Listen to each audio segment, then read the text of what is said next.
boa noite. Eita, não sei se vocês choraram, mas eu me emocionei. Terceira vez que eu venho à igreja, me emocionei com a história, né? História maravilhosa. A dona Zuíla, né? Rapaz, eu fiquei até com vergonha de falar agora. A mulher fala tão bem, viu, dona Zuíla? Uma bênção, história, né, desta igreja. Uma pessoa que passou por tantas etapas da história dessa igreja. Aliás, todas, né? Todas as etapas da Igreja Batista Manancial, louvado seja Deus pela vida dessa serva. E eu confesso, irmão, tem sido uma grande alegria estar aqui durante esses dias. Espero poder corresponder com a graça de Deus, com a tarefa que me foi dada, de expor a palavra de Deus de uma forma bíblica, dentro de uma igreja bíblica, uma igreja que ama Deus e a sua palavra, uma igreja que tem se mantido firme nesse propósito de preservar a mensagem do Evangelho. Enquanto tantas vozes estão aí ecoando, né, a voz do Evangelho prevalece, sendo proclamada através desta igreja. Amém? Amém? Eu vim hoje com outra equipe lá de Horizonte, ali a minha esposa, a Suziane, ali do lado dela, a Auricélia veio conosco, ali o Estênio e a esposa Elisama vieram conosco. Espero amanhã de manhã trazer outra equipe e à noite também, para que os irmãos possam conhecer a bênção que é a Igreja Manancial, os belos cânticos entoados e aqui sendo regidos pelo pastor Jaime. Louvado seja Deus pela história desta igreja. Me sinto aqui muito alegre em estar presente, comemorando com vocês essa data tão especial. Irmãos, como eu disse, pastor Valnei me ensinou a amar o Antigo Testamento de uma forma muito especial, né? E eu me lembro que pastor Valnei, deixa eu dizer uma coisa para você, eu acho que nem ele sabe. Eu acho que a primeira vez que minha esposa chorou no seminário foi por causa dele. Primeira vez, Suziane chegou, tinha acabado de chegar em 2013, eu fui em 2012. 2013, Suziane chegou, aí minha filha, vamos, pastor Valnei chega, né? Aí vai dar a introdução ao Antigo Testamento. E com aquela vozinha mansa dele, né? Ele bota livro para a gente ler, uma ruma de coisa, né? E ela chegou, meu filho.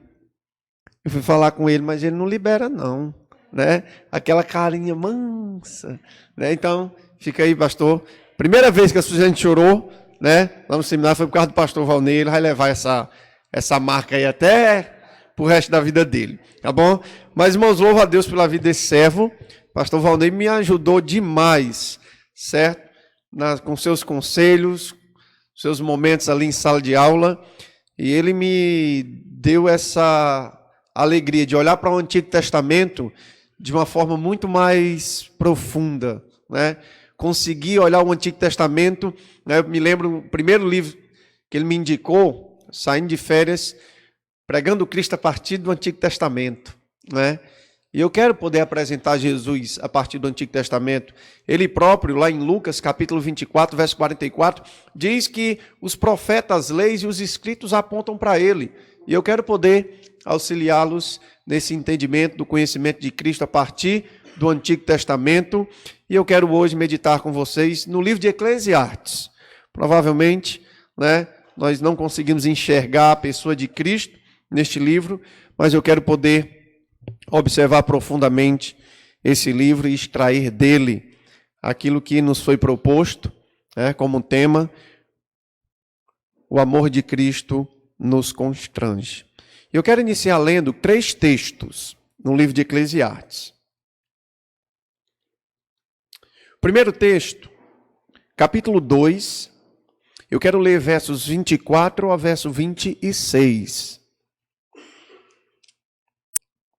Diz assim a palavra do nosso bom Deus: não há melhor para o homem do que comer, beber e fazer que sua alma goze o bem do seu trabalho. No entanto, vi também que isto vem da mão de Deus. Pois separado deste, quem pode comer ou quem pode alegrar-se? Porque Deus dá sabedoria, conhecimento e prazer ao homem que lhe agrada. Mas ao pecador dá trabalho para que ele ajunte e amontoe, a fim de dar àquele que agrada a Deus. Também isto é vaidade e correr atrás do vento. O próximo texto que eu quero ler se encontra no capítulo 5, a partir do verso 18 até o verso 20. Diz o seguinte: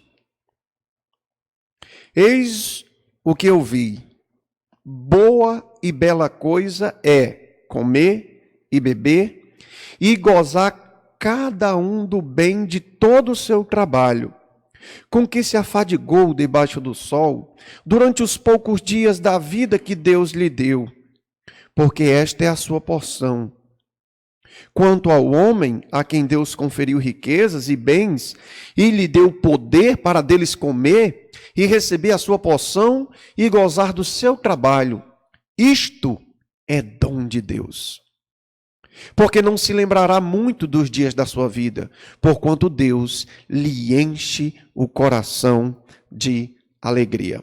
Por fim, quero ler capítulo 8, verso 15, e logo após orar com meus irmãos.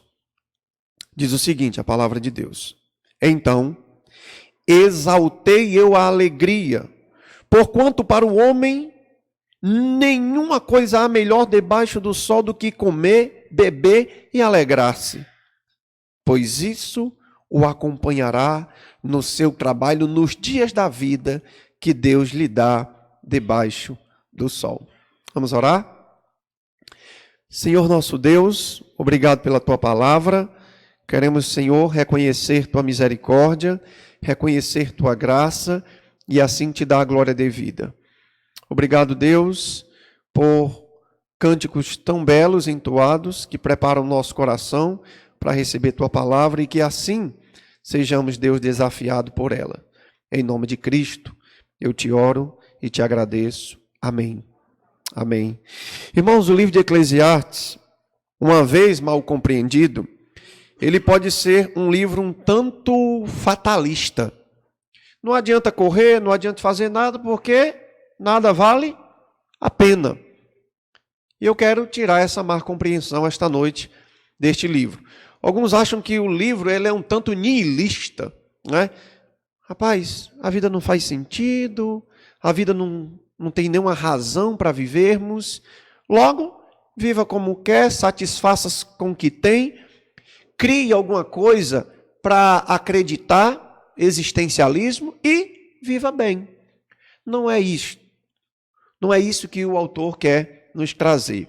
E esta noite eu quero corrigir essa possível leitura errada que muitos têm do livro de Eclesiastes. Eu acho que aí já temos aí, pronto, aquilo que pretendemos observar esta noite. E Eclesiastes, se pudéssemos, né, definir aqui em poucas palavras, eu diria que o livro de Eclesiastes fala como desfrutar a vida como um dom de Deus. Desfrutar da vida só é possível se nós conseguirmos olhar aquilo que é contingente, aquilo que é passageiro, aquilo que se esvai. Só faz sentido desfrutar da vida e dos bens e das conquistas e do comer e do beber se nós considerarmos tudo isso a partir do eterno. Se nós conseguirmos olhar para os particulares, para aquilo que é contingente, a partir do eterno, a partir de Deus, nós vamos conseguir extrair a beleza, nós vamos conseguir extrair o sabor, né? E tudo aquilo que é bom, considerando o eterno. Desconsiderar o eterno, desconsiderar Deus, é viver debaixo do sol como algo que não faz sentido. Algo que não faz sentido. Algo que não é eterno. Já dizia C.S. Lewis, é eternamente inútil. Aquilo que não é eterno é eternamente inútil. E só faz sentido desfrutar dos particulares, família, comida, bebida, trabalho, se nós considerarmos tudo isso a partir do eterno, a partir de Deus. Olhar os particulares a partir do olhar de Deus faz com que desfrutemos ou possamos desfrutar daquilo que é contingente de forma prazerosa. E é isso que nós queremos ver esta noite. Eclesiastes, desfrutando a vida como um dom de Deus. Aqui eu tenho, rapidamente para os irmãos, os temas em Eclesiastes. Há alguns temas que se destacam, dos quais eu quero mencionar 3. Na primeira parte do livro, ele vai dizer como desfrutar a vida. E a vida só vale a pena ser desfrutada quando consideramos ela um dom de Deus. Quando consideramos a vida a partir do eterno. Um segundo tópico, um segundo tema que se sobressai é entendendo o plano abrangente de Deus. O autor vai nos ajudar a entender esse plano abrangente de Deus. Existe um plano por meio do qual Deus está atuando e ele vai nos ajudar a entender esse plano abrangente. Eu vou entrar em detalhes mais tarde. E por fim, a última parte do livro, ele vai dizer como livrar-nos do desânimo com relação ao plano de Deus. O plano de Deus, para alguns, ele pode ser muito desanimador. E o que o autor nos propõe é uma liberdade, Como viver o plano de Deus livres do desânimo. Vou comer, vou beber, amanhã vou morrer, que sentido faz? Então ele vai trabalhar este tema aí na parte última do livro. Eu tenho aqui, Eclesiastes, um pequeno texto. Eclesiastes é a melhor notícia de todas para o perplexo e confuso homem pós-moderno. É um livro para pessoas que querem voltar a viver. Pessoas que querem viver a vida de forma prazerosa, contente, satisfatória. Eclesiastes é esse livro que vai te ajudar a viver de uma forma prazerosa, de uma forma bela, criativa. Esse é o livro que vai lhe ajudar.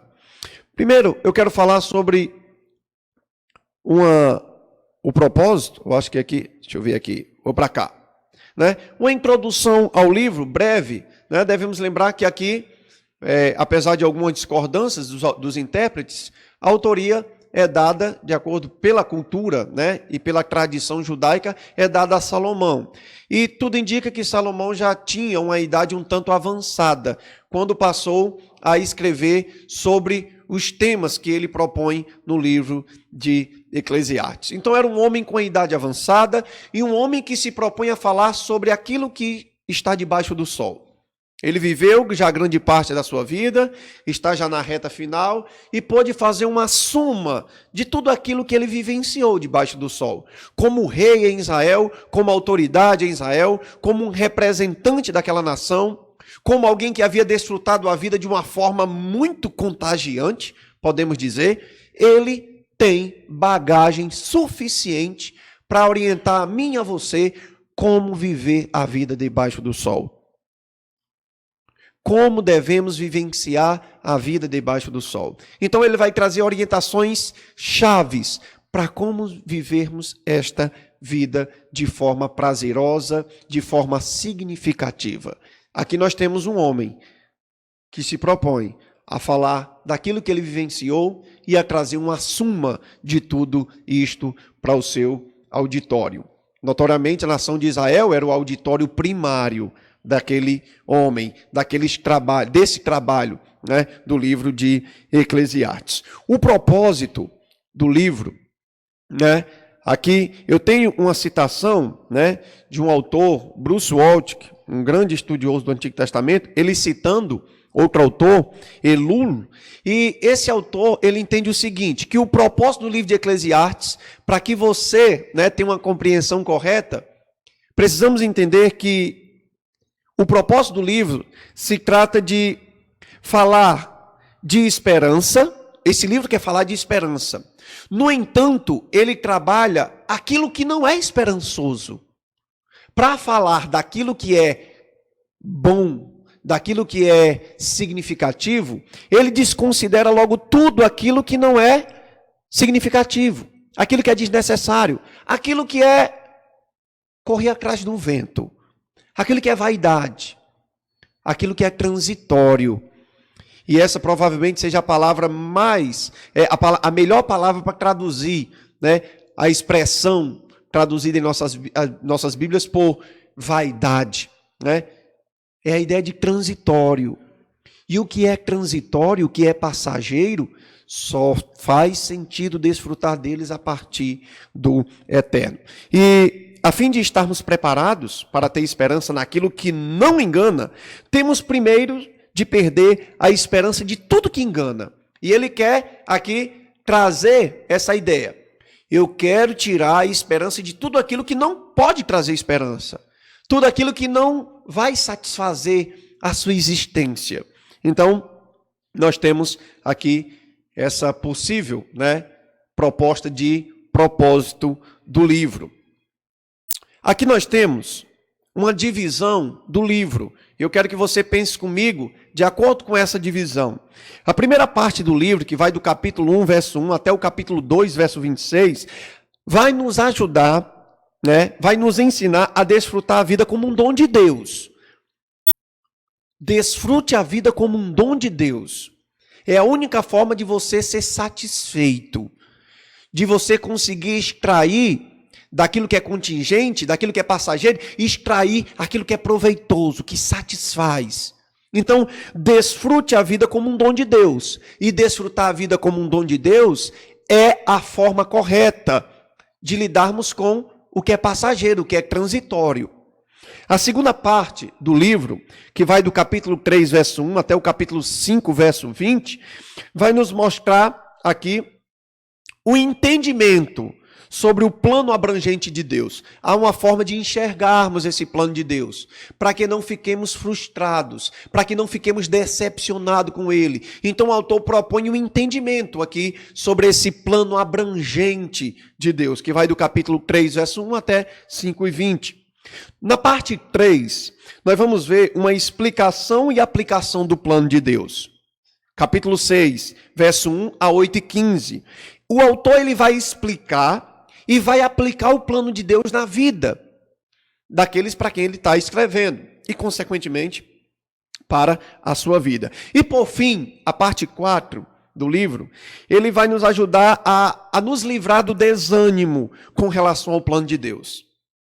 Muitos observam o mundo debaixo do sol e vivem desanimados. E ele vai nos ajudar a entender, a nos livrar desse desânimo com relação ao plano de Deus. Nós temos pelo menos 3 temas que se sobressaem neste livro, tá bom? O primeiro é tudo é um vapor, Literalmente, a palavra hebraica significa vapor, passageiro. Segundo, temor a Deus. Esse é outro tema que se sobressai neste livro. Temor a Deus. E por fim, o desfrute. E o desfrute diz respeito aos textos que acabamos de ler, Capítulo 2, capítulo 5 e capítulo 8. Desfrute a vida, goze a vida, satisfaça-se com a vida. Mas para isso eu preciso entender o plano de Deus, como desfrutar de forma sábia dessas bênçãos, apesar de passageiras, mas necessárias, que Deus nos deu. Hoje, o que eu quero ver com os irmãos é como desfrutar a vida como um dom de Deus. Isso diz respeito à primeira parte do livro. Como podemos desfrutar a vida? E a resposta é: olhando para a vida como um dom de Deus. Essa é a forma mais adequada de vivermos a vida debaixo do sol, considerando ela como um dom de Deus. E para isso, eu trouxe aqui uma pequena estrutura do capítulo 1 e capítulo 2, os capítulos que compreendem a esse tema, essa primeira parte do tema. E é sobre este tema que eu quero conversar com os irmãos. Desfrutando a vida como um dom de Deus. A primeira parte do capítulo 1, verso 3 ao verso 11, vai falar sobre a estabilidade da natureza e a nossa transitoriedade. Mudou o nome. Aqui era TVlândia. Mudou o nome. Mas aqui é o mesmo lugar. Mudou o nome. Mas estão no mesmo lugar em que a igreja foi fundada, estabelecida. Na verdade, mudaram os prédios, chegaram aí empresas, chegaram aí lojas, mas o local mesmo. O local mesmo. Então, o que o autor vai trabalhar, a princípio, aqui, no caso de Salomão, no capítulo 1, é mostrar como a natureza ela é instável. Está aqui, as leis permanecem, as leis continuam. Continua chovendo, continua fazendo sol, os climas mudam, né? Continua aí, né? A vida debaixo do sol mantém-se. A natureza ela é permanente, ela é estável. E isso fica claro aqui no verso 4, o que o autor quer contrapor.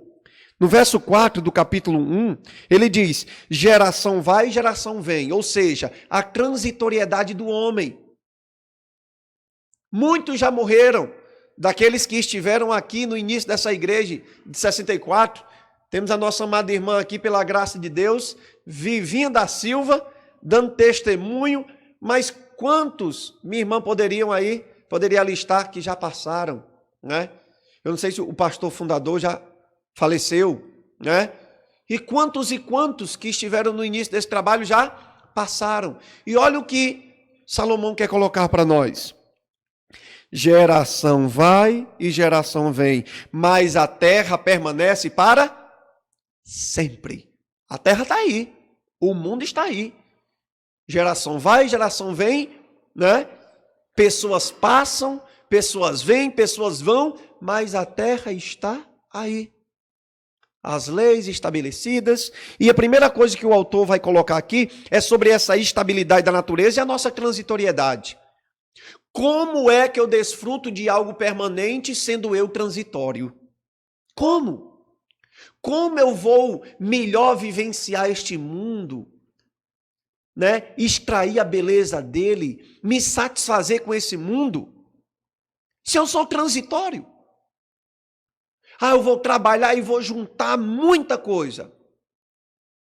O tempo está passando e você vai morrer. As coisas vão ficar, não sei para quem, normalmente para os filhos, mas você passa. Então, irmãos, como é que nós vamos conseguir lidar com essa questão?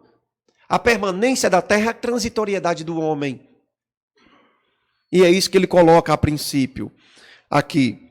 E a resposta é: considerando tudo isto como graça e dom de Deus. Considerar tudo aqui que é passageiro a partir do eterno. Considerando Deus e avaliando nossa vida a partir dele, satisfazendo-nos deste mundo a partir de Deus, daquilo que é eterno, só assim poderemos desfrutar do que é transitório de forma permanente, boa, agradável, de forma que vai fazer sentido. Do verso 12 até o versículo 18, nós vamos ver uma busca pela sabedoria como nossa resposta. Qual é a resposta que o homem tem dado, tem procurado dar para esse problema? A transitoriedade. Sabedorias, né? E aí nós vamos em busca de conhecimento, vamos em busca do saber, e a sabedoria, obviamente a sabedoria de Deus, é a forma mais correta de olharmos para aquilo que é transitório, para aquilo que passa, para aquilo que não é permanente, olhar para nós assim. Só assim poderemos desfrutar. E aqui a partir do verso 12 eu quero ler, e o próprio pregador, como ele se identifica, do verso 12 ao verso 18, ele vai falar sobre sua experiência. Ele diz o seguinte: eu, pregador, venho sendo rei de Israel em Jerusalém. Ele estava atuando ainda sob ali o poder, o reinado da monarquia em Jerusalém. Apliquei o coração a esquadrinhar e a informar-me com sabedoria de tudo quanto sucede debaixo do sol. Vou pesquisar. Este enfadonho trabalho impôs Deus aos filhos dos homens para nele os afligir. O próprio Salomão entende que essa tarefa é árdua. Considerar tudo debaixo do sol, esquadrinhar tudo, perscrutar tudo, é um trabalho enfadonho. E Deus tem como propósito exatamente isso: afligir o homem e mostrar as nossas fraquezas, nossas limitações, nossa transitoriedade. Ele vai dizer no verso 14: depois de pesquisar, atentou para todas as obras que se fazem debaixo do sol. E eis que tudo era vaidade. Tudo é correr atrás do vento, tudo é transitório, é passageiro. Ele diz, aquilo que é torto não se pode endireitar e o que falta não se pode calcular. Eu disse comigo, eis que me engrandeci, sobrepujei em sabedoria todos os que antes de mim existiram em Jerusalém. Com efeito, o meu coração tem tido larga experiência da sabedoria e do conhecimento. Não é por falta de sabedoria e conhecimento, diz Salomão. Apliquei o coração a conhecer a sabedoria e a saber o que é loucura e o que é estutícia. E vim a saber que também isto é correr atrás do vento, é vaidade, é transitório. Porque na muita sabedoria há muito enfado. E quem aumenta a ciência, aumenta a tristeza. Não é a sabedoria em si a solução para lidarmos com a vida debaixo do sol. A sabedoria é até enfadonha. A sabedoria, né, esse empreendimento que nós muitas vezes fazemos, filósofos, né, e nós naturalmente fazemos como seres humanos, é um trabalho enfadonho. Se você for ler um livro de filosofia, você vai perceber quanto é enfadonho, o quanto aqueles homens, né, se empreenderam para entender a realidade, lidar com a realidade debaixo do sol. Né? Até então ele não apresenta resposta para a forma como devemos viver debaixo do sol. E no capítulo 2, verso 1, nós vamos ver a busca pela alegria em nosso trabalho. O homem está buscando satisfação em alguma coisa, algo que dê sentido à sua vida. Alguns buscam no trabalho, outros buscam nos relacionamentos, outros buscam nas atividades, outros buscam em realizações. E estamos constantemente lidando com isto. Qual é a razão da minha vida? O que é que me satisfaz? Então, aqui nós vamos ver que a alegria é algo buscado por todos. Consciente ou inconscientemente, a alegria é algo que é ansiado por todos. E no capítulo 2, verso do 1 ao 11, nós vamos ver essa busca pela alegria em nosso trabalho. É isso que Salomão vai colocar-nos agora. Ele diz, depois de empreender uma tarefa árdua em conhecer, né, em ter sabedoria em tudo debaixo do sol, agora ele vai falar sobre seus empreendimentos, suas conquistas, tudo aquilo que ele fez debaixo do sol em busca de alegria e satisfação. E aqui eu quero ser breve nessa leitura, lendo com os irmãos. Capítulo 2, verso do 1 até o verso 11, você tem a busca pela alegria, né, em torno do trabalho. Eu disse comigo, vamos, eu te provarei com alegria. Goza, pois, a felicidade, mas também será vaidade. É transitório, é passageiro. Do riso, disse, é loucura. E da alegria, que serve?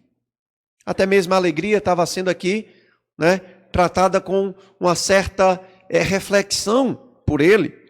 Resolvi no meu coração dar-me ao vinho, regendo-me contudo pela sabedoria, e entregar-me à loucura, até ver o que melhor seria que fizessem os filhos dos homens debaixo do sol. Ele cansou, e por um breve momento, deixou que outros empreendessem essa tarefa. Durante os poucos dias de sua vida, ele mostrando que outros poderiam fazer esse trabalho com pouco tempo de vida que tinham. Verso 4, mais um empreendimento desse homem. Empreendi grandes obras. Edifiquei para mim casas, plantei para mim vinhas, fiz jardins e pomares para mim, e nestes plantei árvores frutíferas de toda espécie. Agora passou a trabalhar, né, com a parte rural, ali servindo, cultivando, trabalhando. Fiz para mim açudes, para regar com eles os bosques em que reverdeciam as árvores.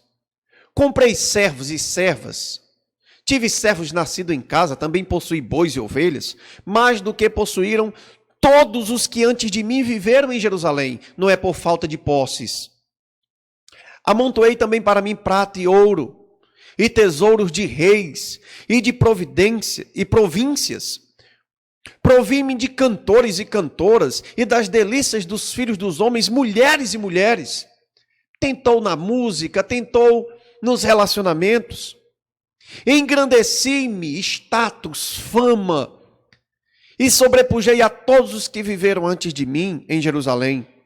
Perseverou também comigo a minha sabedoria, era a sabedoria ali permeando a vida daquele homem, juntamente com conquista, com alvos, prazeres musicais, prazeres sexuais e de todas as esferas, de todas as formas de prazeres. Verso 10. Tudo quanto desejaram os meus olhos, não lhes neguei, nem privei o coração de alegria alguma, pois eu me alegrava com todas as minhas fadigas, e isso era a recompensa de todas elas, se alegrar com as suas fadigas, com o trabalho empreendido debaixo do sol. Verso 11, ele conclui essa parte dizendo: considerei todas as obras que fizeram as minhas mãos, como também um trabalho que eu, com fadigas, havia feito. E eis que tudo era transitório, tudo era vaidade, era correr atrás do vento, e nenhum proveito havia debaixo do sol. Do verso 1 ao verso 11 do capítulo 2, nós temos uma busca incessante por satisfação em sentido. Esse homem buscou de todas as formas, e a pequena alegria que ele desfrutava era da fadiga, do trabalho, do esforço e dedicação empreendido debaixo do sol. Ele entendeu que a sabedoria era vantajosa, a sabedoria era importante. A sabedoria, o próprio havia pedido de Deus, conforme o livro dos reis. E ele explica como isso é vantajoso, é proveitoso, ser sábio aos olhos de Deus. No verso 12 ao verso 16, ele vai dizer que, apesar da sabedoria e de todo o conhecimento ser transitório, mas ele é necessário e é vantajoso. É melhor ser sábio do que ser um débil, do que ser um fraco, do que ser uma pessoa, né, que não consegue extrair da realidade, lidar com a realidade de uma forma boa, fazer uma leitura correta da vida debaixo do sol. É importante fazer essa leitura do mundo e conseguir extrair a verdade, conseguir ver o mundo como de fato ele é. É proveitoso, é bom, mas satisfaz. A sabedoria por si só, ela satisfaz, ela traz sentido à vida.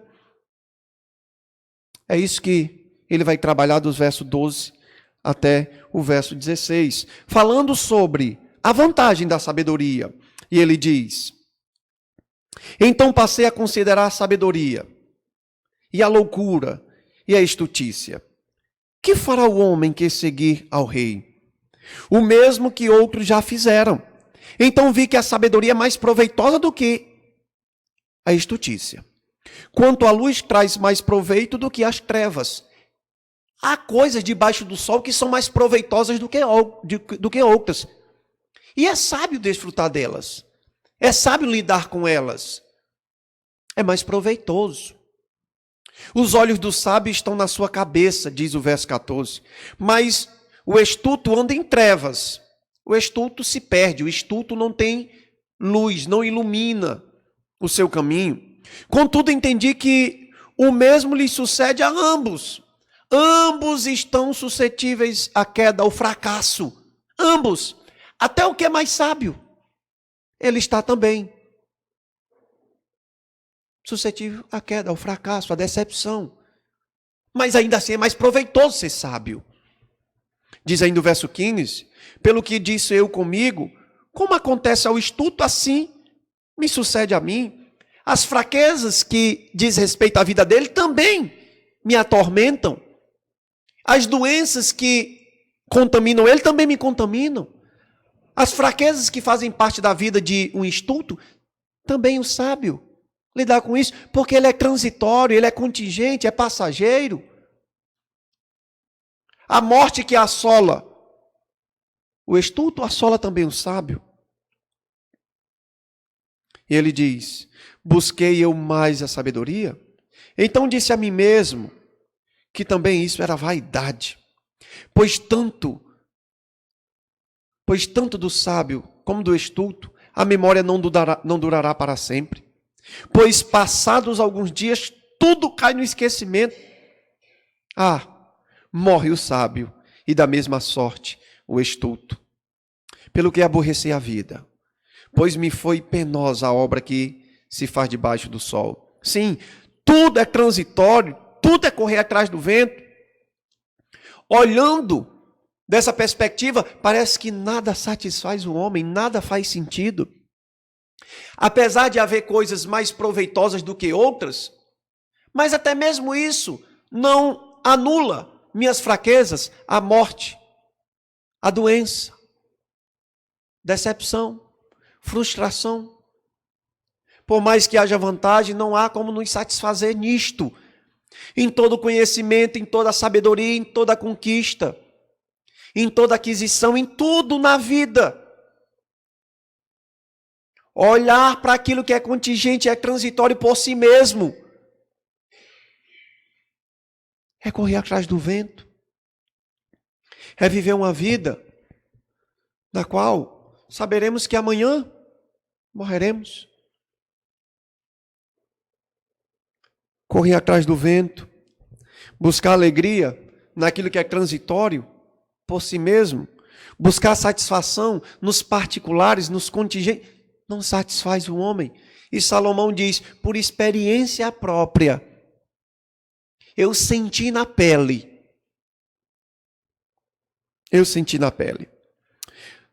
O verso 17 até o verso 23, eu já li esse verso 17 e 23. Você tem um resumo provisório. Não é o desfecho, mas é um resumo provisório de tudo aquilo que o pregador passou debaixo da terra. E o seu resumo provisório, ele foi registrado. Do verso 17 ao verso 23. Ele diz, aborreci a vida é penosa, a obra que se faz debaixo do sol é vaidade. Ele diz no verso 18, também aborreci todo o meu trabalho com que me afadiguei debaixo do sol, visto que seu ganho eu havia de deixar a quem viesse depois de mim. Ou seja, eu vou passar, eu sou transitório, então tudo que eu conquistei não passou de correr atrás do vento. No verso 19, ele diz, e quem pode dizer se será sábio ou estulto? Quem é que diz quem é sábio e quem é que é estulto? Contudo, ele terá domínio sobre todo o ganho das minhas fadigas, e sabedoria debaixo do sol, também isto é vaidade. Então, outro empreendimento dele, no verso 20, empenhei porque o coração se desesperasse de todo o trabalho com que me afadigara debaixo do sol. E aqui, verso 21. Porque há homem cujo trabalho é feito com sabedoria, ciência e destreza. Contudo, deixará o seu ganho como porção, a quem por ele não se esforçou. Também isto é vaidade. E grande mal. Eu trabalhei, me dediquei, esforcei-me. Usei minha sabedoria, meu conhecimento, minha ciência. Morri, deixei para um estulto. E aqui ele transcorre neste resumo provisório de uma busca por satisfação. Verso 22. Pois que tem um homem de todo o seu trabalho e da fadiga do seu coração, em que ele anda trabalhando debaixo do sol, porque todos os seus dias são dores, e o seu trabalho, desgosto, até de noite não descansa o seu coração, também isto é vaidade. Seu resumo provisório é, nada pode satisfazer o homem de forma plena. Nenhuma conquista, sabedoria, nenhum empreendimento, nada pode satisfazer o homem, porque a morte igualou-nos de uma forma definitiva. Tudo é transitório, tudo é passageiro, tudo passa. Como eu vivo debaixo do sol, como eu satisfaço a minha alma, como alegro o meu coração, se nada debaixo do sol é permanente. A terra dura mais que nós Geração vai, geração vem. Como desfrutar da vida de uma forma saudável, de uma forma boa, significativa. É isso que o pregador nos dá nos versos seguintes. Ele tem uma conclusão. Ele tem um desfecho. Esse desfecho, ele ficou como um paradigma para a divisão de todo o livro, como acabamos de ler. Capítulo 2, verso 24 a 26, vamos ler agora. Capítulo 5, capítulo 8, são ali os indicadores, dessa estrutura do livro. Como você pode satisfazer sua alma debaixo do sol de forma significativa, sem que todo o seu empreendimento e esforço debaixo do sol tenha sido em vão. Como? A resposta dele está nos versos que iniciamos. Ele diz: nada há melhor para o homem do que comer, beber e fazer que sua alma goze o bem do seu trabalho. Não há nada melhor do que isso. Não há nada melhor do que ver suas conquistas, seus alvos atingidos, suas metas concluídas. Não há nada melhor do que isso. Não há nada melhor do que comer. Tem coisa melhor do que comer? Tem não. Ele considera isso. Parece que ele está entrando em uma contradição. Não. O que ele quer colocar é que existe uma forma adequada, boa, de desfrutar do transitório. Ele diz: não há nada melhor do que comer, beber, fazer com que sua alma goze o bem do seu trabalho. No entanto, vi também que isto vem da mão de Deus. Desfrutar do transitório a partir do eterno é a forma adequada de vivermos a vida debaixo do sol. Debaixo do sol. Considerar tudo isso como dom de Deus, dádiva de Deus, bênção de Deus. Não é porque merecemos, não é porque trabalhamos por isso, não é porque conquistamos aquilo, mas olhar para tudo isso como dádiva de Deus. Tudo vindo da mão de Deus. E ele diz: pois separado deste, quem pode comer ou quem pode? Quem é que pode fazer com que sua vida goze, tenha alegria, sem considerar o eterno, sem considerar Deus? Pois separado deste, ninguém pode comer, beber ou alegrar-se. No verso 26, o pregador entende que a sabedoria vem de Deus, porque Deus dá sabedoria, conhecimento e prazer ao homem que lhe agrada. Deus concede o dom do prazer a todo aquele que se satisfaz nele. E, irmãos, pensando nisso, pensando na forma viável, correta, de desfrutarmos da vida debaixo do sol, pensando nisso, a ordem, o conselho dele é: goze a vida, satisfaça-se, desfrute, coma, beba, arregala a tua vida, goza dela, mas dissociar ela do doador, do agente por meio do qual tudo isso é possível, é correr atrás do vento, é vaidade, é transitório. Não podemos fazer isso.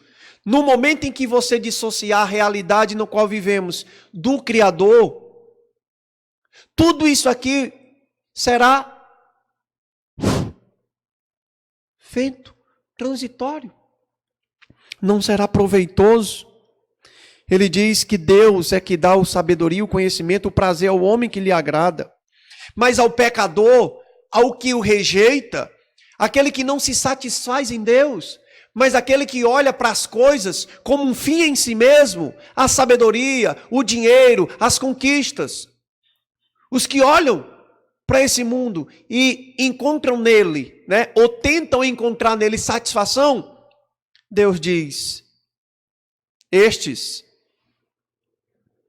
o pecador, Deus dá trabalho para que ele junte e amontoe a fim de dar aquele que agrada a Deus.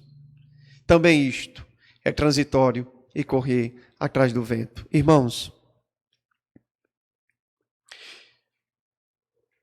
o propósito da vida não pode ser encontrada em nenhuma das próprias coisas boas em si mesma, neste mundo. Todas as coisas que chamamos de bens da vida, a saúde, a riqueza, as posses, a posição, o prazer sexual, as honras e o prestígio, escapam das mãos das pessoas, a menos que a recebamos como um dom de Deus. A menos que a recebamos como um dom de Deus. Aqui eu tenho mais uma citação desse autor, não sei se dá para ver aí, dá? Dá para ver? Bruce Waltke, ele diz o seguinte: na verdade, o trabalho em uma linha de montagem parece sem sentido. E eu já trabalhei numa linha de montagem. Não faz sentido mesmo não, tudo aqui circulando, não se acaba, né? E até mesmo a obra criativa, que parece ter significado, revela-se sem sentido com a morte. Revela-se sem sentido. A morte é esse ladrão da alegria das pessoas, que faz com que não nos satisfaçamos com aquilo que é transitório. Mas, irmãos, a graça de Deus, ela é tão maravilhosa. A graça, mas agradeça a Deus, se Ele lhe deu a graça de ser agradecido por receber salário. Agradeça a Deus o fato de conseguir segurar um bife com um garfo, cortá-lo com a faca e comê-lo. A vida é absurda, a morte tornou assim. Como o existencialista sabe muito bem. Mas agradeça a Deus o fato de você ter condições de pôr um CD para tocar e assim apreciar Pastor Jaime. Irmãos, o que eu quero dizer com isso é que tudo nesta vida só fará sentido se você enxergar a mão de Deus por trás de tudo isso e lhe dando todas as coisas. Tudo que você tem, tudo que você é dom de Deus, é algo que Deus deu a você e isso deve nos constranger. O amor de Deus é tão significativo, é tão atuante, é tão convincente, é tão maravilhoso, que não tem outra forma de nos relacionarmos com Ele, senão da forma como o pregador terminou o seu texto. Obviamente não temos tempo para ver os capítulos 3 até capítulo 11. Mas no capítulo 12, ele diz qual a forma de melhor correspondermos-nos com este amor, com que Deus nos amou.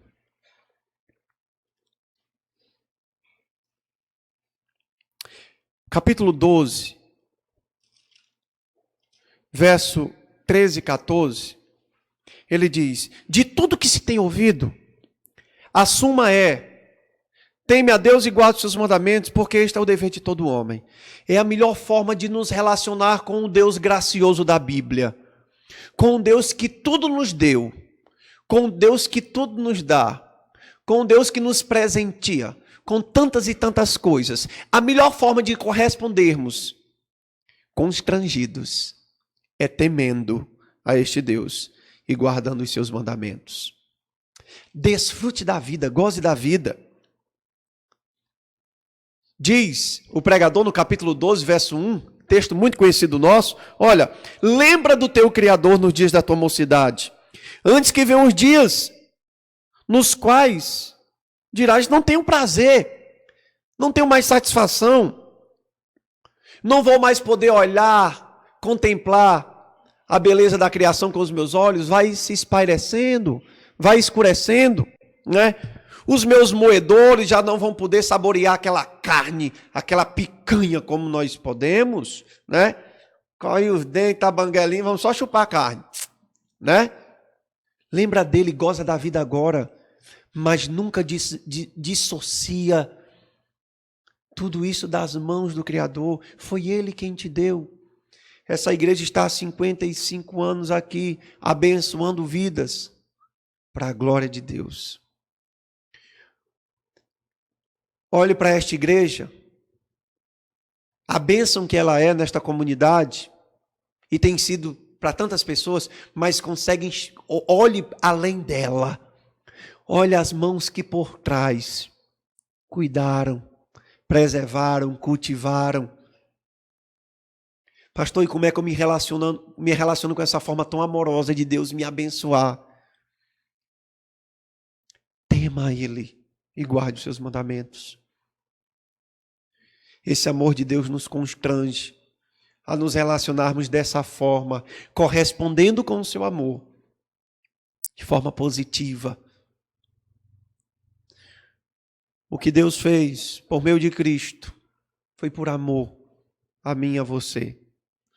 O que deve gerar constrangimento, o que deve gerar em nós encorajamento para temer este Deus e servi-lo com mais afinco, com mais beleza, com mais dedicação, com mais esforço. Como o pastor Jaime disse, não para estarmos pagando, não tem condição.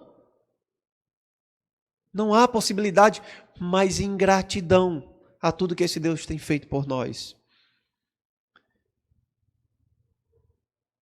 A forma mais adequada de lidarmos com as bênçãos de Deus é correspondermos de forma positiva com este amor.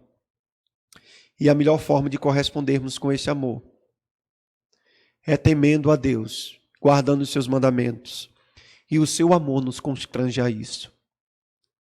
Alegra-te, satisfaz a tua alma, goza a vida, mas nunca se esquece das mãos de quem tudo vem. E que este amor constrangedor nos impulsione a vivermos uma vida de temor, honra e obediência a este Deus. Amém? Oremos. Pai de eterna bondade e graça, o teu amor nos constrange. Obrigado, Deus, porque o pregador pôde árdua em nosso lugar. Empreendeu tempo, dinheiro, gastos, tarefas, para nos dar a seguinte conclusão: tudo vem das tuas mãos. E viver uma vida na qual não consideramos o Senhor como doador é correr atrás do vento, porque tudo é transitório, tudo é passageiro. Ó Deus, que esta igreja ela consiga enxergar além do físico, além das paredes, além do material, e ver as mãos por meio de quem tudo isso aconteceu. 55 anos de história, 55 anos de vida, 55 anos, Deus, de um evangelho sendo preservado, sendo proclamado, anunciado. 55 anos, Deus, no qual o teu poder sustentou esta igreja. E nos ajuda a enxergar assim o Senhor, a fonte, o Senhor, o manancial, por meio de quem as fontes das águas, Deus, os ribeiros correm, e tem frutificado a vida desta igreja, deste povo, destes irmãos. Ó Pai, sustenta esta igreja, abençoa estes irmãos. E caso o Senhor não volte em breve, agracia ela, de forma que ela mantenha a pregação do Evangelho, uma boa cultura musical, o amor, a reverência e a dependência do Senhor. Louvado seja o teu nome, Pai. Queremos dar toda a glória e toda a honra a Ti por esses 55 anos. Estamos constrangidos, porque o Senhor tem nos dado tudo. E nada veio da nossa parte senão pecado, fraqueza e decepção.